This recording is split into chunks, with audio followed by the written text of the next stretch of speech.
Halo, selamat datang di pembahasan Stockholders Equity atau ekuitas pemegang saham, bagian dari materi akuntansi keuangan 2. Sebelumnya, perkenalkan nama saya Hasanuddin, NPM 0223029991, kelas akuntansi pagi B. Dalam sesi ini, kita akan mempelajari berbagai aspek penting mengenai struktur modal dalam perusahaan berbentuk perseroan. Mari kita mulai dari bentuk organisasi perseroan. Perseroan atau korporasi adalah bentuk usaha yang paling efektif untuk mengumpulkan modal dalam jumlah besar. Berdasarkan kepemilikannya, perseroan dibagi menjadi dua jenis, sektor publik yang dimiliki pemerintah dan sektor swasta yang bisa berupa non-saham seperti UMKM atau perseroan saham, yaitu perusahaan yang mencari laba dan menerbitkan saham. Perseroan saham sendiri terbagi lagi menjadi perusahaan tertutup yang sahamnya tidak diperdagangkan di publik dan perusahaan terbuka yang sahamnya tersedia untuk dibeli siapa saja, baik di bursa efek, listed, maupun pasar OTC, unlisted. Sekarang mari kita bahas tentang modal saham. Setiap lembar saham mewakili kepemilikan dalam perusahaan. Pemegang saham biasanya memiliki hak atas bagian laba perusahaan, hak suara dalam pemilihan direksi, hak atas pembagian aset jika perusahaan dilikuidasi, dan hak istimewa atau preemptive right untuk membeli saham baru agar proporsi kepemilikannya tidak berkurang. Pada slide kedua ini saya akan menjelaskan tentang saham biasa dan saham preferen. Saham dalam sebuah perusahaan perseroan terbagi dua jenis. Saham utama yaitu saham biasa dan saham preferen. Saham biasa mewakili kepemilikan utama perusahaan. Pemiliknya memiliki hak suara seperti memilih direksi dalam rapat umum pemegang saham, namun mereka hanya menerima dividen jika perusahaan untung dan pembagiannya ditentukan oleh direksi. Saat likuidasi, pemegang saham biasa mendapat sisa aset setelah semua kewajiban dan pemegang saham preferen dipenuhi. Sementara itu, saham preferen adalah jenis saham yang memberikan hak istimewa kepada pemegangnya, terutama dalam hal pembagian dividen dan prioritas saat likuidasi. Berbeda dengan saham biasa, saham preferen tidak memiliki hak suara, tetapi mendapat dividen tetap dan lebih dulu dibayar sebelum saham biasa. Jika perusahaan dilikuidasi, pemegang saham preferen juga lebih dulu menerima pembagian aset setelah semua utang lunas. Ada beberapa jenis saham preferen, seperti yang kumulatif, partisipatif, dan konvertibel.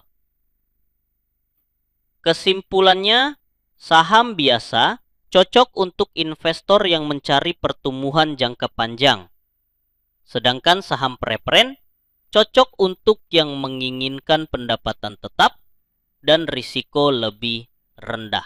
Pada slide ketiga ini saya akan menjelaskan tentang komponen ekuitas pemegang saham. Komponen ekuitas pemegang saham terdiri dari 3 komponen utama, yaitu 1. Modal saham atau capital stock.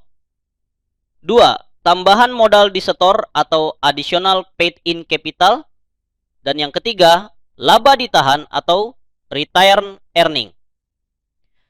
Modal saham atau capital stock ini mencerminkan nilai nominal dari saham yang telah diterbitkan oleh perusahaan.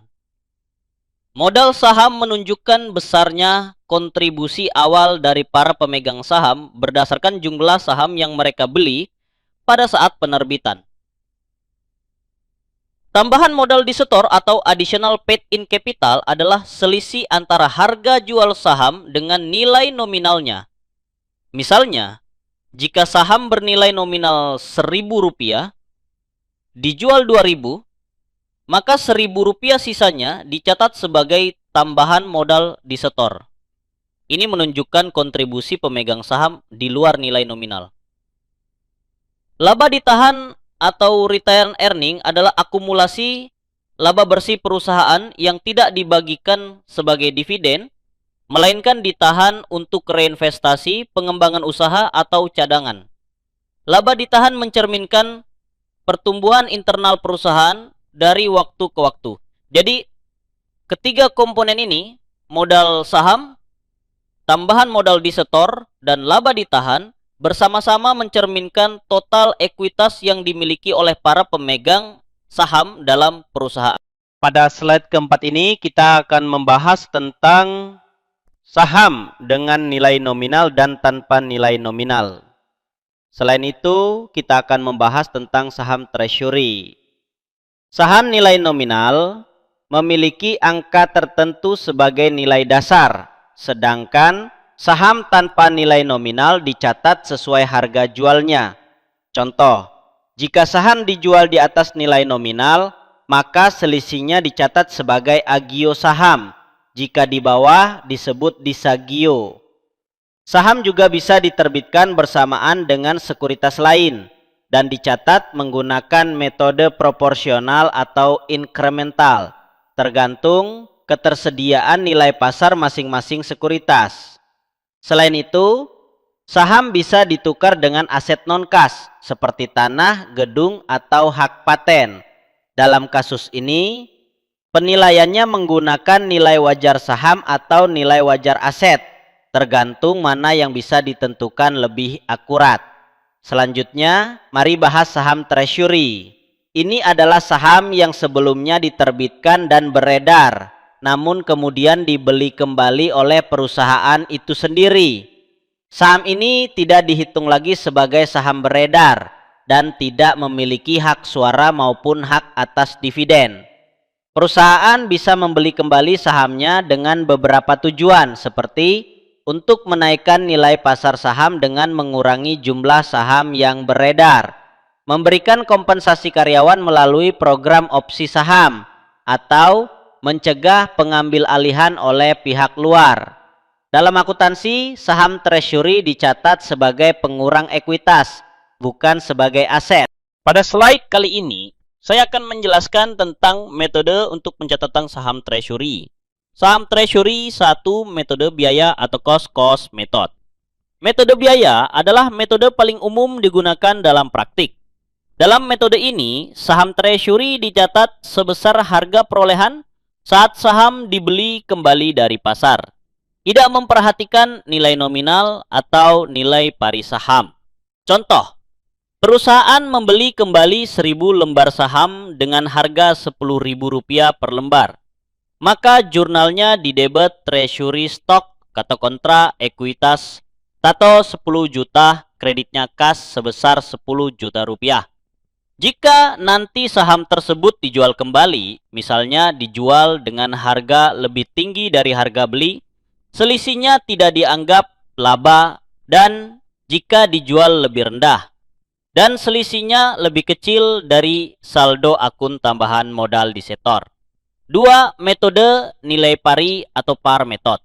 Metode nilai pari mencatat saham treasury sebesar nilai nominal atau nilai pari saham tersebut, bukan harga beli. Contoh, perusahaan membeli kembali 1.000 lembar saham nominal Rp1.000 dengan harga Rp10.000 per lembar. Maka jurnalnya didebet saham biasa Rp1 juta. Didebet tambahan modal disetor 9 juta, dikredit kas 10 juta rupiah.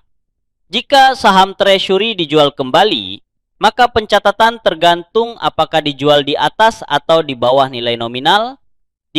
Demikian pembahasan mengenai ekuitas pemegang saham. Di sini kita telah membahas komponen utama seperti modal saham, tambahan modal disetor dan laba ditahan, serta bagaimana transaksi seperti penerbitan saham dan dividen memengaruhi posisi keuangan perusahaan.